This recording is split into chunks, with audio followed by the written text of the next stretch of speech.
Oh, the module 3 is of extension of instrument ranges and magnetic measurements. Okay, here extension of instrument ranges means we are going to use of the ammeters and voltmeters in extension range. If we want to measure current value and say voltage values in terms of mega I means in terms of amps, high values for current and high value for in the voltage way. Okay, that how we are going for, we are reading of that. And second part is of magnetic measurements. Here I shown with the figures. This is the magnetic, how it is going to be done, the pole structure, how it is going to be based on the winding. Okay, this is in the industrial purpose. They are making this as a magnet, and this is the measuring part in a digital way. This is just as a small device. When you insert in the device, you will be getting what is the strength of the magnet of this pole. Okay, like this, these are the images, so you can refer of this. First I will be going for the next part, that is magnetic measurements, then I will going for the extension of instrument ranges. Okay, next, for the magnetic, in the international SI system, that is magnetic, H we represent magnetic field strength is measured as ampere per meter. Then for magnetic flux density, that is B, is measured in terms of Tesla in SI based, that is kilograms per second square per amperes, which is equivalent to Newton per meter per ampere. Next, the intensity of a magnetic field measured in Gauss or Tesla. 10,000 Gauss is going to be equals to 1 Tesla. This is the measuring, how it is going to be representing, right? Is also a common measurement of a magnet strength, as this is representation of the density of the magnetic field produced by the magnet. That is what you,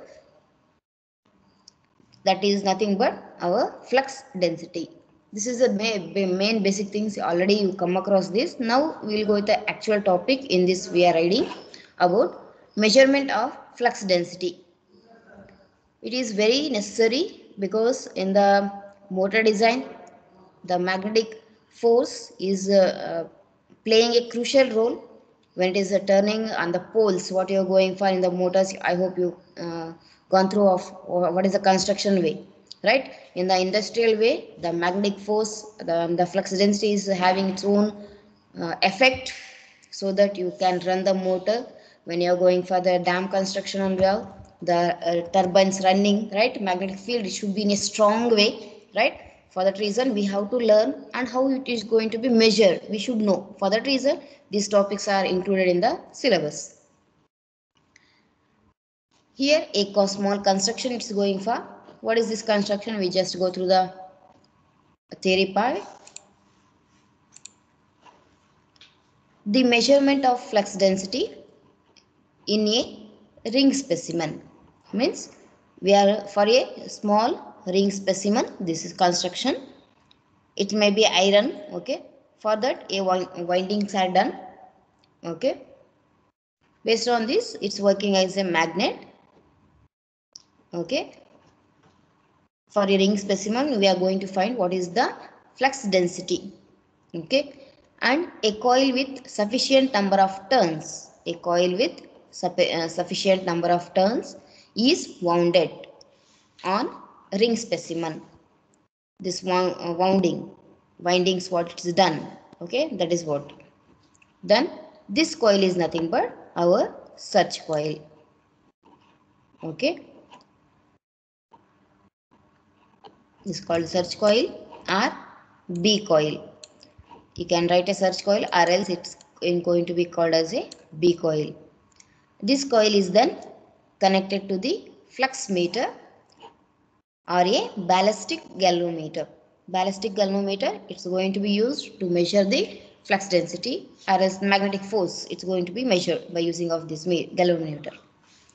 There is a difference from normal galvanometer and for the ballistic galvanometer. Okay.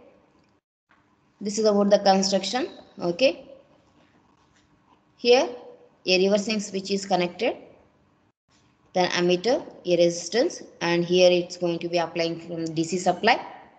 Okay. This is a switch again here. This is calibrating coil. Next, the magnetizing winding carries a current I, which produces the flux to be measured. The current I in the magnetizing coil is reversed using a reversing switch.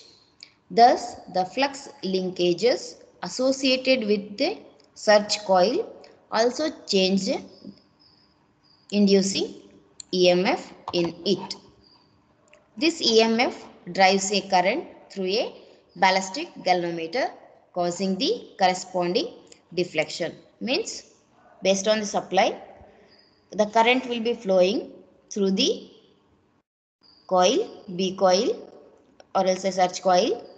Due to the magnetizing coil, its magnetic field is going to be introduced. Based on this magnetic field, our ballistic galvanometer starts deflecting. And when it is going to deflecting, again we are changing the switch reverse. If a switch is reversed means, if initially it is current flowing is of positive I, when switch is reversed means what's going for initially it is in a positive current it will be flowing. When switch is reversed, a negative current will be flowing in the coil, B coil. Okay, then negative flux is going to be introduced in the ring specimen. Okay, first initially I current flow will be positive I is going to be. Next, when a switch is reversed, negative current is going to be flowing. Based on this switch reversing operation, we are checking what is the flux density, how it is going to be measured. A small derivation here it is given. Just we will go through that. Let pi flux linking with the search coil, and N is the number of turns of the search coil, and R is the resistance of the ballistic galvanometer circuit, and T is the time required to reverse current, that is I, that is time required to reverse the flux pi. Okay. Then the average EMF induced in the search coil is going to be E is equals to N into d pi by d theta volts. I hope you come across this equation. Okay. Then initial flux is of what? When positive I current is going for, it will be pi only, right? The flux induced. When current is reverse means the flux is also in a reverse fashion. For that reason, after reversal, it is going to be minus pi. What is the difference is going for? For initial and also for the reversal. Therefore, d pi is going to be pi, it is the initial. Difference means minus of, after reversal is of minus pi. Minus of minus pi, what you will be getting? You will be getting as 2 pi. Then dt is going to be the time. What is the, when a switch is reversed, at what time it's going to be reversing? That time is taken as t only. dt is going to be taken as t only. Therefore, E is going to be, what is the change is going for? Instead of d pi, it's going to be 2 pi. N is remain same, divided by, instead of dt, it is going to be t only, volts. Then, the average current through ballistic galvanometer is, I is going to voltage by resistance. Here is the voltage taken as E divided by R, right? What is E? N, here it is taken as 2N pi divided by RT. Okay, that is amps. Next, hence the change in Q charge, Q discharged through the galvanometer during t seconds based on time. What is the charge is discharged? Okay, that is I is going to be Q by T. Our charge is going to be taken as Q is equals to I into T. We already come across what is our I, that is 2 pi. 2n pi divided by RT into T. T get cancelled. You will be getting as 2n pi divided by R in terms of coulombs. Then the deflection of the galvanometer is proportional to the charge discharged through it. Charged and discharging when it is reversed. Okay. For that reason, Q is going to be K into theta dash. Here it is taken, where K is the galvanometer constant. Next, 2n pi divided by R is going to be taken as K into theta dash. Therefore, pi is going to be K theta dash into R divided by 2n. Here it is rearranged. That's it. R into K theta dash divided by 2n in Webers.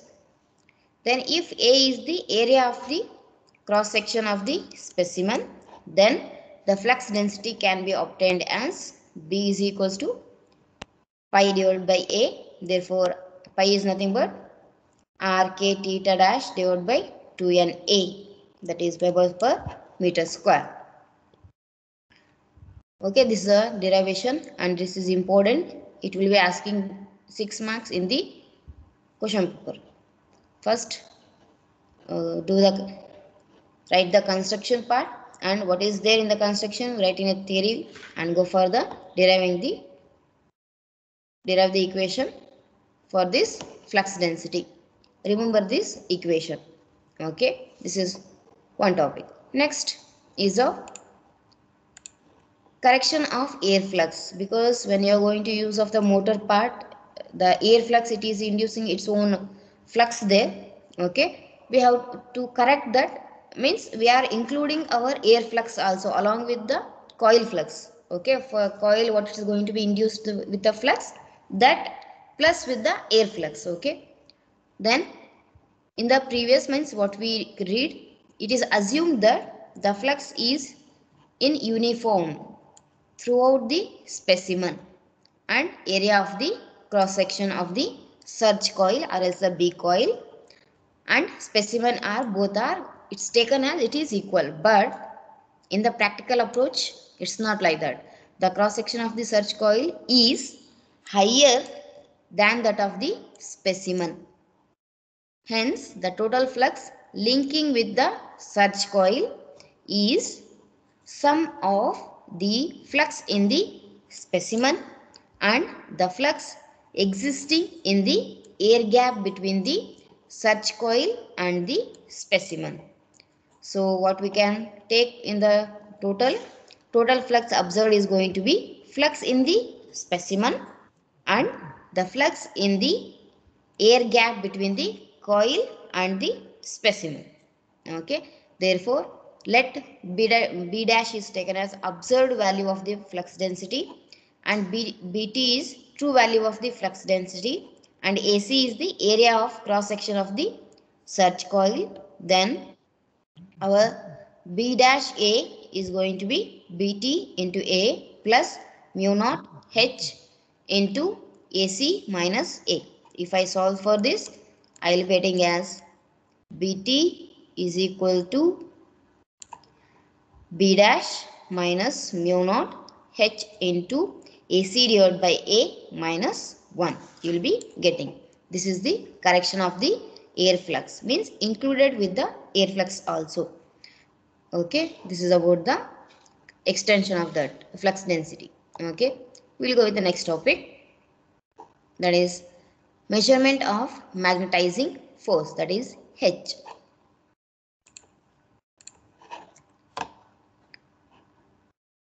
The magnetizing force H is also be measured using the surge coil and also using of the ballistic galvanometer. The arrangement, it is similar to the our what we gone through.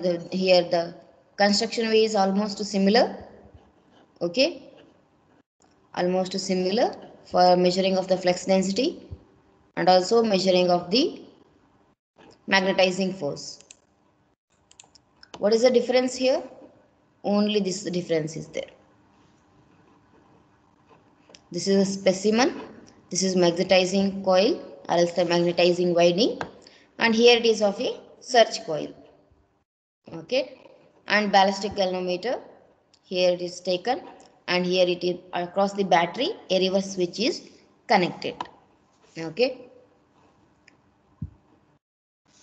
in this method H cannot be obtained directly, means magnetizing force we can't measure directly, but flux, first we will measure what is the flux density. From flux density we will be measuring of the what is our magnetizing force. Okay, that's what here it is written.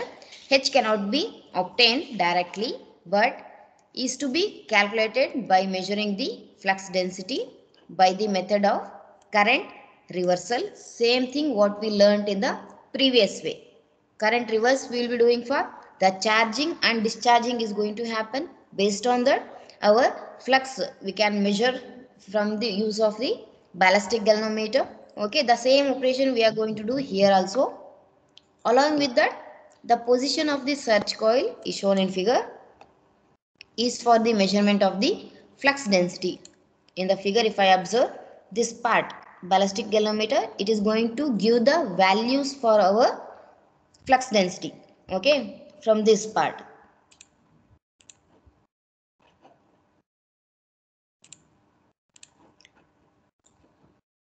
is for the measurement of flux density, and that is taken as BA in air. By reversing the current I with the help of the reversing switch, okay, the surge coil used for such measurement is called as H coil. In the previous case it's of a B coil, here it is taken as H coil. Once B naught is measured, then H can be obtained as H is going to be equals to B naught divided by mu naught ampere per meter, and mu naught is nothing but it's a constant value, that is 4 pi into 10 raised to minus 7 Henry per meter. Okay, remember this equation.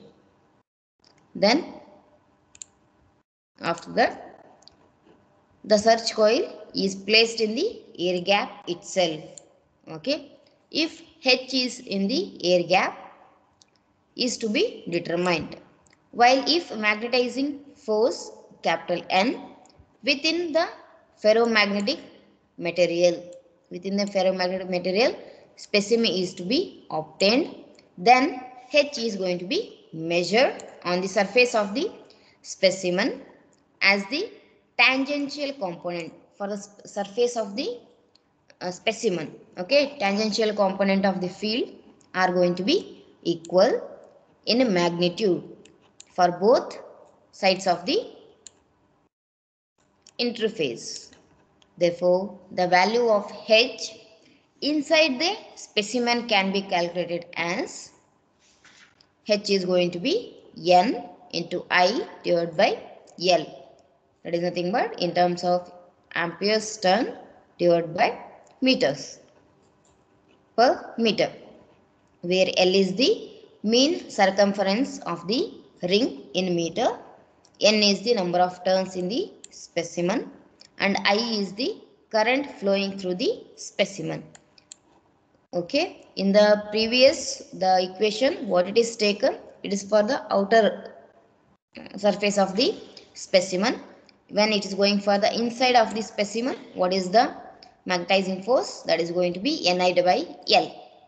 There it will be B naught divided by mu naught. Okay, this is about the measurement of magnetizing force for the given specimen. Okay, next, before that, these two topics are very important. Both will be asking for 6 marks. Next, measurement of leakage factor. This is very important, almost repeated. All the 3 topics are important. Okay, in the electrical machines and other devices, the flux crossing the air gap is called the useful flux. What they are telling, in the electrical machines and any of the devices, if you are going for the flux which is crossing the air gap from pole, a permanent magnet to the rotating magnet, there is a gap will be there, right? It is a stationary, the magnetic force, And in the motor structure, I hope you gone through. And one more will be, what is that? It will be pole is going to always rotating, right? With the different angles, it will start rotating. The difference between the motor, that is the constant permanent magnet and rotating magnet, that is the air is there, a small gap is there, no? That the flux induced by the, that's what, flux crossing the air gap, that is also called as a useful flux. While the flux in the actual pole, what is there is called the total flux. Their useful flux is less than the total flux due to the leakage flux. Therefore, the leakage is specified by the factor called the leakage factor. That's leakage, what's going for, that is going to be taken as leakage factor, which is the ratio of total flux to the useful flux. Therefore, that is represented by lambda.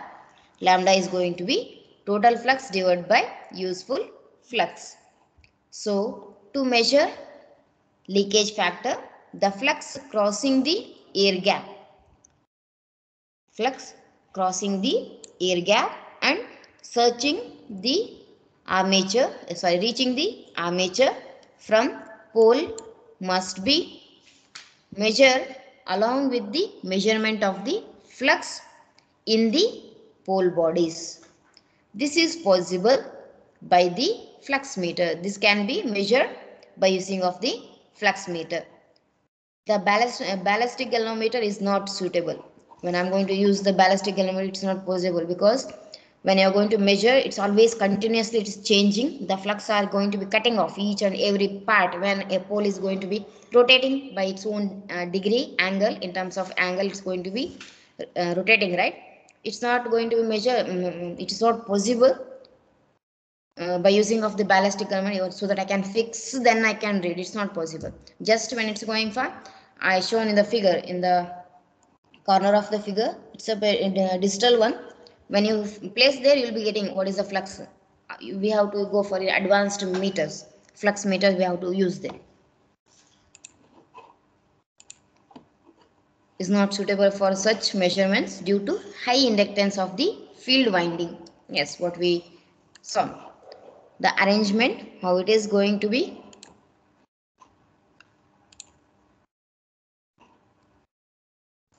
This is the construction.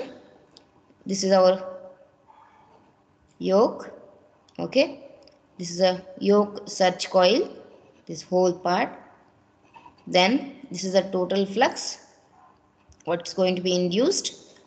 And this is the leakage flux. Observe here. This is the leakage flux. And this, what it is taken, it's of a pole part. Then the whole, what it's going, extension of this, observe here, this extension is of the useful flux, and this is our armature part, armature surge coil.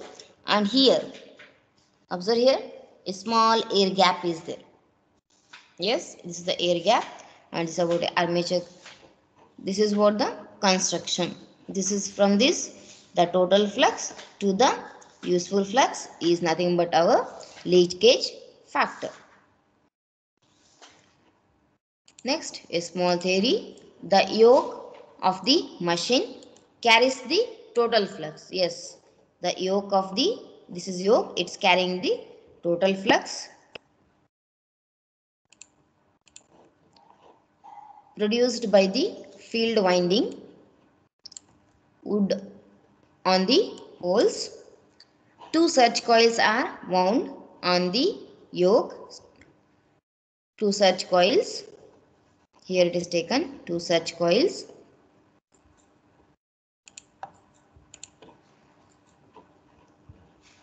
Two such coils are wound on the yoke of the machine, one each on either side of the coil as shown in the figure.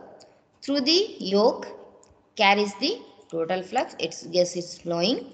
This exists half of the total flux. This each one is having the half of the total flux, and either side of the poles. Hence, to measure the total flux of the two such coils are connected in series, so that we can measure the total flux. The coils are connected to the flux meter, which gives the total flux of the machine. The coil is connected to the flux meter. That two coils are there, no? We have to connect there. And the total flux which reaches to the armature through the air gap is nothing but our useful flux, the extension what's given, right? That extension is nothing but our useful flux. A such coil is placed on a stationary armature such that it is in contact with the entire useful flux. It's on a constant way. Okay, it is then connected to the flux meter, which gives the reading of the useful flux. This is about measurement of the leakage factor. This is very important. It is also asking in the exam for 6 marks or else 4 marks. Okay, go for the construction and write the theory about it, and definition is very important. This definition, it is very important. Okay, we'll stop here for today's class. We'll continue in the next class.